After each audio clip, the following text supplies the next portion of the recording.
It's Sheep Guarding Llama. I'm Scott Allen Miller. This is October 21st, 2019, and I will be heading to Nicaragua in 11 days. I'm doing today's vlog with my nose strip on because this one's really sticky and I'm having a hard time getting it off, and I wanted to get this done. But I figured this also highlights this is a major part of my life. I wear one of these for a minimum of 8 hours a day, and sometimes I get up in the morning and they don't come loose, and that causes a problem. You can say I'm kind of like, I will tear skin if I try to get this one off. Sometimes they fall off. This one is not going anywhere, so my skin is probably a little bit less oily than normal or something. If I was to get like sweaty, I'm sure it would come right off, but you're supposed to like soak in the shower, but I don't always have the time to do that, like wake up and go sit in the shower and try to get it off. Normally they just kind of come loose during the morning, so it only takes about an hour, but this is a tough day. So some days I end up with it on for like 12 hours, and it's just is what it is. So I figured why not highlight that on my video. So anyway, so October 21st, this morning, still 50,000 people here in Dallas without power. We found out that the tornado that tore through yesterday was an EF3, did tons of damage, had a Home Depot wiped out, had all kinds of stuff. Like, it's absolutely crazy how much damage was done by that. We were lucky here, house fared well, some tree debris like out in the front yard, but we haven't found anything other than some water in the walls for us, so that worked out really well. Normal work day. Got to work first thing this morning. Decided at 5 o'clock that I was done. I just had it. Some days you just need to be done. So at 5 I knocked off and immediately set up the video gaming, whole, like the Steam machine and a chair and ottoman and everything, got a laptop, and just made myself comfortable in the girls' room because they have a big 55-inch TV and the Steam hooked up to it, and they're always ready to go. And we played some Nancy Drew. We tried going back, of course the blender's running, tried going back to the Haunted House one, whatever it is. It's number 3 in the series, which is the oldest one that we're able to get a copy of, because we've played number 1. Number 2 isn't available from Steam or Big Fish or anyone apparently, and then number 3 is the oldest one we can get. We got it from Big Fish, I'm pretty sure, but Steam has it now if you're looking. And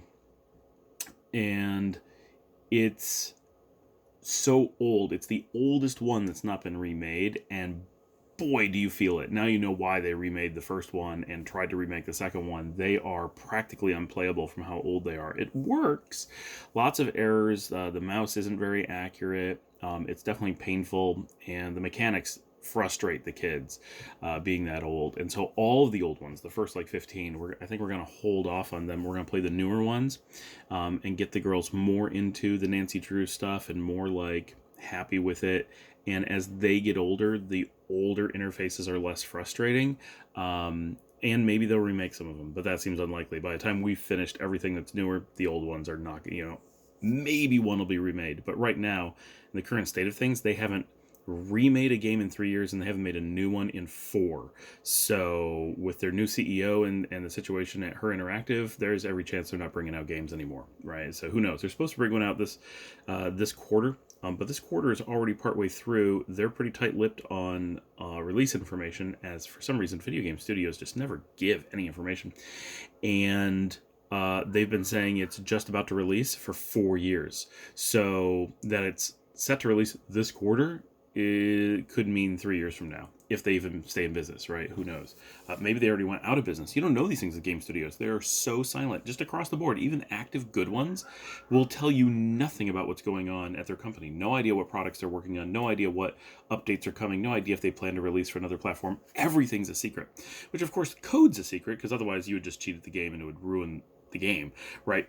But beyond that, the lack of like talking about products or their company or their vision or anything is weird. I think there's a huge opportunity to make video game companies that function like normal companies, right? It seems like all video game companies are run by some quirky creative type who doesn't understand basic business and isn't like connected to their users at all. Why not like make a video game company that acts like a functional company and like posts on Facebook and has a blog and responds to customers? People will be really into that and find it really interesting.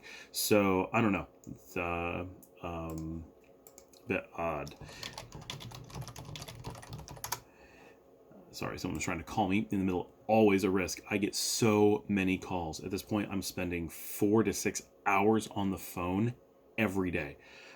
It is exhausting. So anyway, so the older game didn't work. So we downloaded and installed The Silent Spy, which is one of the most current Nancy Drew games, and we ended up playing from like 5:30 until about 1 in the morning. And it looks like we made it about halfway through the game. And it's pretty good. I saw some ratings online that said it was pretty bad, and it's definitely not the best, but it's more modern, which really shows. The girls are enjoying it. The mechanics work. It's still not even widescreen. Like, it's still pathetically out of date, but it's made in like 2011, 2012, and at least works well on a computer. So they're enjoying that, even though the story is hokey and the mechanics are a little bit, definitely some of the later ones, I think everyone agrees that the writing on the stories got a little bit weaker. But overall, they're having a lot of fun with it. So I'm glad we switched, and we're gonna make it through that one and just play the more recent ones, and then we'll look at going back to the really old ones and just figure out how to get through them. So that was my day here on October 21st.